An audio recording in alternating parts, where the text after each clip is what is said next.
రోజు రోజుకి గోల్డ్ రేట్లు పెరుగుతున్నాయి. తాకట్లో ఉన్న బంగారానికి వడ్డీలు పెరుగుతున్నాయని టెన్షన్ పడుతున్నారా? కొమ్మూరి గోల్డ్ వచ్చాక ఆ టెన్షనే పోయింది. కొమ్మూరి గోల్డ్. నమస్తే, దిస్ ఈ సౌర్య. పెద్ద మూవీ భారీ అంచనాలతోనైతే రిలీజ్ కాబోతుంది జూన్ 4న. బట్ ఇప్పుడు ట్రైలర్ అయితే మాత్రము రిలీజ్ అవ్వడానికి సిద్ధంగా ఉంది. అయితే ట్రైలర్ కి ముందే ఇది భారీ కలెక్షన్లని రాబట్టుకుంటుంది, సునామీని సృష్టిస్తోంది అని చెప్పేసి అయితే అంటూ ఉన్నారు. మరి ముందు రిలీజ్ అయిన మూవీస్ అన్నింటినీ కూడా ఈ ట్రైలర్ బ్రేక్ చేయబోతుందా? ఇది మనకి క్వశ్చన్. సో దీని గురించి అయితే మాట్లాడదాం. మనతో పాటు సీనియర్ జర్నలిస్ట్ దాము బాలాజీ గారు. సార్ నమస్తే సార్. నమస్తే. సార్ చాలా వెయిట్ చేస్తూ ఉన్నారు. పెద్ద గ్లిమ్స్ అన్ని ఆల్రెడీ మనం చూసేసి ఉన్నాము. సో ఇప్పుడు ట్రైలర్ కోసము. సో మీ అంచనాలు ఏంటి సార్? మనం ఎట్లా అంచనా వేసుకోవచ్చు అంటారు? ఆల్రెడీ చిరంజీవి గారు దీని మీద ఒక పోస్ట్ కూడా పెట్టారు. చిరు లీక్స్ అని చెప్పి దాంట్లో ఒక డైలాగ్ కూడా పెట్టారు. మీరందరూ నేను ఆట ఆడుతున్నాను అనుకున్నారు, ఆట ఆడలేదు, నేను పోరాడాను అని చెప్పారు. సో ఆ డైలాగ్ లీక్ చేశాను, నేను టెంప్ట్ అయ్యాను, సారీ బుచ్చిబాబు అని కూడా ఆయన పెట్టారు. సో 3 నిమిషాల ట్రైలరు మామూలుగా లేదు, అసలు ఎమోషన్స్ యాక్షన్స్ అదిరిపోయిందని కూడా చెప్పారు. సో ఈ రోజు ముంబైలో అది రిలీజ్ అవుతుంది. అలాగే భోపాల్లో 23వ తేదీ భోపాల్లో ఏఆర్ రెహమాన్ లైవ్ కూడా ఉంటుంది. అంటే పాన్ ఇండియా సినిమా కాబట్టి దీన్ని అన్ని చోట్ల కూడా ప్రమోషన్లు మొదలు పెట్టినట్టుగా మనకు అర్థమవుతుంది. ఈ నేపథ్యంలో ఇది ఒక కలెక్షన్ల సునామీని ఆల్రెడీ క్రియేట్ చేసింది, అనేక రికార్డులను ఇది బ్రేక్ చేస్తుంది అని చెప్తున్నారు. ఈ విషయాల గురించి మనం మాట్లాడుకుందాం. అలాగే దీంట్లో ప్రధానంగా కథ కూడా ఏముండబోతుంది, సినిమా నేపథ్యం ఎలా ఉంటుంది, ఈ విషయాల గురించి కూడా మనం మాట్లాడదాం. ముందుగా దీంట్లో కలెక్షన్ల విషయానికి వస్తే ఇది దాదాపు 220 కోట్ల ప్రీ రిలీజ్ థియేట్రికల్ బిజినెస్ చేసిందని చెప్తున్నారు. ముఖ్యంగా నైజాంలో 63 కోట్లు, ఆంధ్రాలో 75 కోట్లు, తర్వాత సీడెడ్ లో 25 కోట్లు, ఓవర్సీస్ లో 45 కోట్లు, కర్ణాటకలో 18 కోట్లు, తమిళనాడులో 10 కోట్లు, కేరళలో 8 కోట్లు, మిగతా హిందీ ఇవన్నీ కలిసి 20 కోట్లు చేసిందని చెప్తున్నారు. మొత్తంగా 220 కోట్ల పైన ఇది all world pre theatrical release business అన్నమాట ఇది. సో ఇది ఈ మధ్యకాలంలో చాలా పెద్ద కలెక్షన్ అని చెప్పొచ్చు. ముఖ్యంగా ఇదేంటంటే పాన్ ఇండియా సినిమా బజ్జి రావడం, త్రిపుర తర్వాత ఈ సినిమాకి ఆ రేంజ్ లో బజ్జి రావడం, తర్వాత ఇది స్పోర్ట్స్ డ్రామాగా ఉండడం, దీంట్లో కాస్టింగ్ కూడా బ్రహ్మాండంగా ఉంది. జాన్వీ కపూర్, తర్వాత శివరాజ్ కుమార్, ఇలాంటి వాళ్ళు చాలా మంది, జగపతి బాబు, ఇలాగ చాలా మంది చేశారు. ఇది పాన్ ఇండియా సినిమాగా బొమ్మాయి ఇరాన్ ఇలాంటి వాళ్ళు అంతా కూడా ఉన్నారు దీంట్లో. సో అందుకని ఇది చేస్తున్నారు. అట్లాగే ఫస్ట్ టైము వీళ్ళు కొంబలే ఫిల్మ్స్ వాళ్ళు, కొంబలే అంటే మనకి అంతకుముందు కేజీఎఫ్ సినిమా ప్రొడ్యూసర్లు. సో వాళ్ళు ఫస్ట్ టైము ఓవర్సీస్ డిస్ట్రిబ్యూషన్లోకి ఎంటర్ అయ్యారు. సో వాళ్ళు ఈ సినిమాని 45 కోట్లకి ఓవర్సీస్ కొన్నట్టుగా చెప్తున్నారు. సో వాళ్ళు కూడా అంటే మేము ఒక మంచి సినిమాతో ఎంటర్ అయినాము అనేది కూడా మాట్లాడారు. ఎందుకంటే మనకు తెలుసు వాళ్ళు క్వాలిటీ సినిమాలు తీయడంలో వాళ్ళకి మంచి పేరుంది. అలాంటి వాళ్ళు ఈ సినిమాకి ఓవర్సీస్ డిస్ట్రిబ్యూటర్ గా రంగంలో దిగారంటే ఖచ్చితంగా దీని మీద వాళ్ళకి ఎంత నమ్మకం ఉంది అనేది మనకు అర్థమవుతుంది. ఇక దీన్ని కథగా చెప్పుకోవాలంటే ఇది 1980s లో ఉత్తరాంధ్రలో ఒక గ్రామంలో జరిగే కథ అనమాట. ఇతను పెద్ది పహిల్వాన్ అంటారు ఇతన్ని, రామ్ చరణ్ క్యారెక్టర్. ఈ పెద్ది పహిల్వాన్ ఏంటంటే కుస్తీలు చేయడంలో ఎక్స్పర్ట్ అనమాట, కుస్తీ పోటీలు చేయడంలో. సో అతను అక్కడ గ్రామంలో కమ్యూనిటీ మధ్య ఒక అనైక్యత ఉంటది.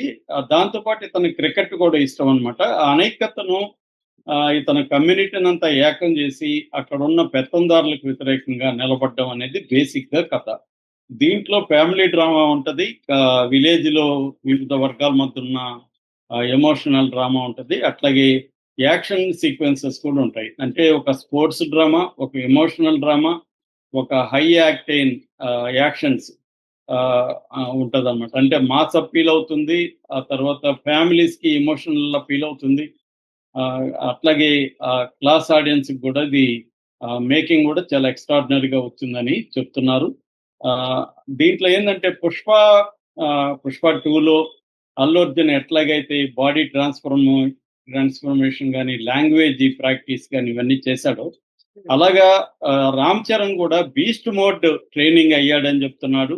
ఎందుకంటే ఒక 2 రకాల షేడ్స్ ఉన్నాయి రామ్ చరణ్ క్యారెక్టర్‌లో. 'పెద్ది పహిల్వాన్' క్యారెక్టర్‌లో. ఒకటేమో ట్రెడిషనల్ కుస్తీ పోటీలు, రెండోదేమో మోడర్న్ క్రికెట్. ఈ రెండిట్లో కూడా అతను ఎలాగా అది కూడా ఒక సామాజిక నేపథ్యం. మనకి 'లగాన్‌లో' కూడా మనం అదే చూస్తాము. అది ఓన్లీ క్రికెట్ కాదు. అదొక ఎమోషన్. అందుకనే ఆ డైలాగ్ కూడా ఉంది. నేను ఒట్టి గేమ్ ఆడలేదు, నేను పోరాడాను. అంటే ఇలాంటి నేపథ్యం ఉన్నప్పుడు అది గేమ్ కాదు వాళ్ళకి. అది పోరాటం, లైఫ్ అండ్ డెత్ అన్నమాట. అటువంటి ఒక సిట్యుయేషన్ ఇక్కడ ఉంటది. అట్లాగే జాన్వి క్యారెక్టర్ కూడా మామూలుగా ఏదో హీరోయిన్ లాగా ఉండకుండా అమ్మాయికి కూడా కీలకమైన రోలు ఉందని చెప్తున్నారు. అచ్చియమ్మ అనే పేరుతో అమ్మాయి ఉంటదని. అట్లాగే జగపతి బాబు అప్పల్ సూరి క్యారెక్టర్ ఒక వైవిధ్యమైన క్యారెక్టర్ అని చెప్తున్నారు. శివరాజ్ కుమార్ గోరునాయుడు అతను రామ్ చరణ్‌కి ఒక మెంటరింగ్ క్యారెక్టర్. అంటే అతన్ని ఎంకరేజ్ చేసి, అతను డీలా పడినప్పుడు అతనికి ధైర్యం చెప్పి, అతన్ని ఎలాగ ఒక నాయకుడిలాగా తయారు చేశారు. అంటే ఒక ప్లేయర్ నుంచి లీడర్‌గా ఎలా ఎదుగుతాడు అనే దగ్గర ఇతని రోలు చాలా ఉందని చెప్తున్నారు. అలాగే దివ్యేందు రాంబొల్లి అనే క్యారెక్టర్ ఉన్నది. ఇలాగా ఈ సినిమా ఒక rural emotional action, drama, sports ఈ బ్యాక్‌డ్రాప్‌లో వస్తుంది. ఆల్రెడీ మనకు తెలుసు పాటలు 'చిక్కిరి చిక్కిరి' ఎంత పెద్ద హిట్ అయింది. 'రై రై రారా' కూడా బాగా హిట్ అయింది. మ్యూజిక్ రైట్స్ కూడా దాదాపు 35 కోట్లకి టీ సీరీస్‌కి అమ్మారని చెప్తున్నారు. ఇంకా నెట్‌ఫ్లిక్స్ కూడా డీల్ ఓకే అయిపోయిందని చెప్తున్నారు. దీని బడ్జెట్ 350 కోట్లు. అంటే రామ్ చరణ్‌కే 100 కోట్లు పోయిందని, డైరెక్టర్ 10 కోట్లని, అట్లాగే ఆహ్, ఏఆర్ రెహమాన్‌కి కూడా బానే ఇచ్చారు. సో, ఇలాగా ఇది 350 కోట్ల సినిమా. బట్ ప్రొడ్యూసర్స్ సేఫ్ అని చెప్తున్నారు ఆల్రెడీ. ఎందుకంటే ఇది గ్యారంటీ హిట్ అయ్యే సినిమా అనేది అందరూ చెప్తున్నారు. దాన్ని ఎప్పుడైనా కూడా మనకి పబ్లిసిటీలో ఏమన్నా చేయొచ్చు. చాలామంది సినిమాలో విషయం లేకపోయినా పబ్లిసిటీ చేస్తారు. కానీ ఎప్పుడు కూడా ఒక సినిమా గ్యారంటీగా ఆడుతుందా లేదనే దానికి ఒక కొండ గుర్తు ఏందంటే బిజినెస్ అని. అంటే ఆ సినిమాని ఎందుకు ఇంతమంది ఇంత రేట్లు ఇచ్చి కొన్నారు? అంటే వాళ్ళకి కాన్ఫిడెన్స్ వచ్చుంటేనే కదా కొంటారు. అంటే మనం నష్టపోము, ఇంత డబ్బులు పెట్టినా కూడా మనకు కూడా ప్రాఫిట్ వస్తదని నమ్మితేనే కొంటారనమాట. అందుకని ఖచ్చితంగా ఈ సినిమా హిట్ అయ్యే అవకాశాలు కనిపిస్తుంది. అందుకనే 220 కోట్ల ప్రీ రిలీజ్ థియేట్రికల్ బిజినెస్ జరిగిందంటేనే ఆల్రెడీ ప్రొడ్యూసర్ చాలా హ్యాపీగా, సేఫ్‌గా ఉన్నాడు. సినిమా కూడా ఖచ్చితంగా హిట్ అవుతుంది. ఆల్రెడీ 'ఉప్పెన్‌లో' ఉండే ఆ ఎమోషనల్ యాస్పెక్ట్స్ అంతకంటే ఎక్కువ ఉన్నాయని చెప్తున్నారు.